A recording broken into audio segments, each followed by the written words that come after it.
कानपुर थाना रायपुरवा इलाके में कपड़ा व्यवसाय मनीष कनोडिया के बेटे कुशाग्र कनोडिया की टीचर तथा उसके दोस्तों द्वारा हत्या मामले में आज वकीलों का एक दल पुलिस कमिश्नर से मुलाकात कर ज्ञापन सौंपा और सभी आरोपियों पर गैंगस्टर और कई धाराएं बढ़ाए जाने की मांग की। साथ ही वकीलों का कहना था कि पुलिस इस मामले की जल्द से जल्द जांच कर आरोपियों पर कार्रवाई करे, जिससे शहरवासियों के अंदर व्याप्त भय दूर हो सके। आरटीआई न्यूज 24 के लिए नौशाद अहमद की रिपोर्ट। 30 तारीख की रात को अपहृत छात्र के चाचा सुमित कनोडिया का मेरे पास फ़ोन आया कि वकील साहब आइए, कुछ मेरा भतीजा गायब है। तो मैं सुमित कनोडिया के फ़ोन पर मैं पहुंचा थाने पहुंचने के बाद जब हम लोग वहां पे एप्लीकेशन इत्यादि लिखा ही रहे थे, उतने में घर में एक चिट्ठी आई है जो कि फिरौती 30 लाख रुपए रकम की फिरौती की चिट्ठी थी। हम लोग तुरंत तत्काल ही घर पहुँचे और इस मामले को पुलिस के सहयोग से पटापेश किया। लेकिन जो चिट्ठी थी, उस चिट्ठी में साफ साफ लिखा था उन लोगों ने, हत्या अभियुक्तों ने, जो कि स्टूडेंट की टीचर थी रचिता वत्स, उसका साथी प्रभात और उसका एक अन्य साथी शिवा गुप्ता, जबकि तीनों ही बहुसंख्यक समुदाय के हैं। किंतु उसके बाद भी उन लोगों ने उस चिट्ठी में अल्लाह अकबर, अल्लाह तुम्हारे भला करेंगे, अल्लाह पे भरोसा रखो इत्यादि शब्दों का प्रयोग किया था।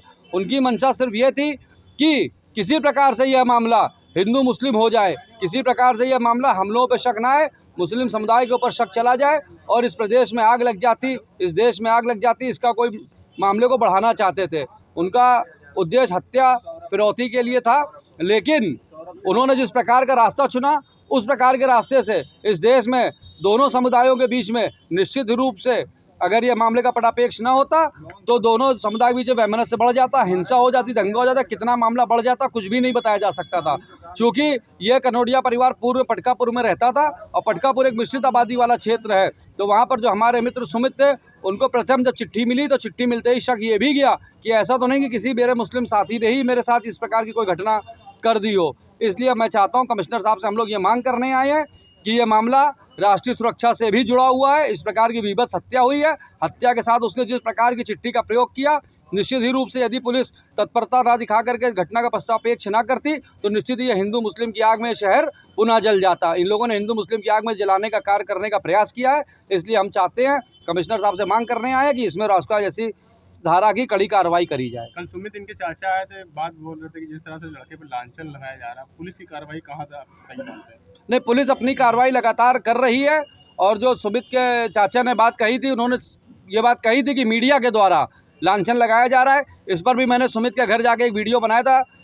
तो उस वीडियो के बाद आज जब हम लोगों ने सभी समाचार पत्रों को पढ़ा, जैसे हिंदुस्तान इत्यादि पेपरों को पढ़ा, तो उसमें साफ साफ लिखा है कि एक बार भी कुशाग्र की बात किसी भी हत्या आरोपी से नहीं हुई है, एक बार भी नहीं हुई है।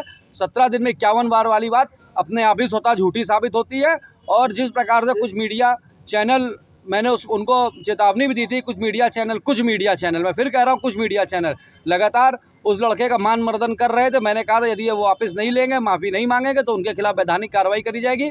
लेकिन आज मीडिया के द्वारा ही उसको चला के स्पष्ट कर दिया गया, एक बार भी बात नहीं करी गई थी। तो अब हमें किसी प्रकार की कोई शिकायत मीडिया चैनल से इस संबंध में या पुलिस से कोई शिकायत इस संबंध में नहीं है।